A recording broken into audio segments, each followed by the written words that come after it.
What's going on, everybody? It's Mr. Irrelevant, aka Simon Phoenix, and I'm here to talk about Eli Manning. Thursday night against the Eagles was the first time that I got a chance to see him play live, and I gotta say he didn't look himself out there. Now, with that being said, I'm not exactly sure what's going on, but here's a few things that I like to point out on my end. I don't think it's an injury, and I truly hope there's no injury that he's hiding from everyone, because if it is, that's, it's only making himself look worse and bad in the public's eye versus just saying, hey, I've torn up my shoulder or I've torn up my arm or something like that. But we'll put that to rest. I don't think that's an issue. I think it's more mental, and I think he's got to find a way to get back to football, because when you saw him out there, his decision making wasn't bad, but it definitely wasn't good. He used the check down, which, like I say, decision is a part of decision making. However, it didn't move the ball like it was supposed to.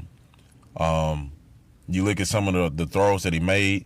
He tried to force the ball to some of the other receivers, and honestly, I think it could be a mental situation too as well with him and Odell Beckham.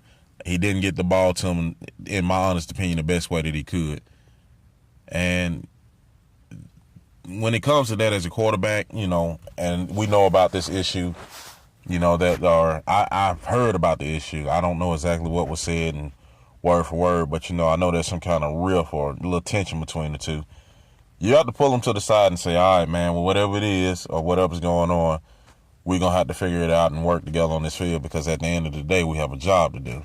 We don't have to be the best of friends, but we have to move this ball down the field, and I can't do it without you, and you can't do it without me. That's a basis of the conversation that he needs to have with Odell Beckham. Also, just talking about Eli again, he's mentally got to get back into the game.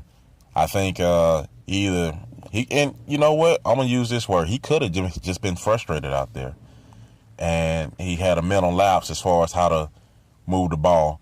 I know next week we're going to see more, and I'll try to talk more about next week's game, and that's if we get a chance, or if it's broadcasted, to kind of give my 2 cents on it. But I know that Thursday night game, what I saw, he just didn't have that fire in him, and he's gonna have to figure it out somewhere real quick, because if he doesn't, I'm pretty much certain that no team is gonna really want to sign him because of the price tag that he may command and the fact of his age. At this point, I think next year is gonna be a nice draft class. I'm about 95% certain Eli Manning won't be back with the Giants next year. But I do like to point out a few things for everyone, just to kind of ease the tension a little bit. And just as a reminder, although it is past news, it's still, in my honest opinion, some of the greatest things, greatest news and greatest accomplishments, in my honest opinion, that he has done. Most importantly, he is number 6 all time in the NFL as far as for passing yards. And then he beat what many would consider probably the best quarterback in the game right now. For me personally, it's the other number 12, Aaron Rodgers.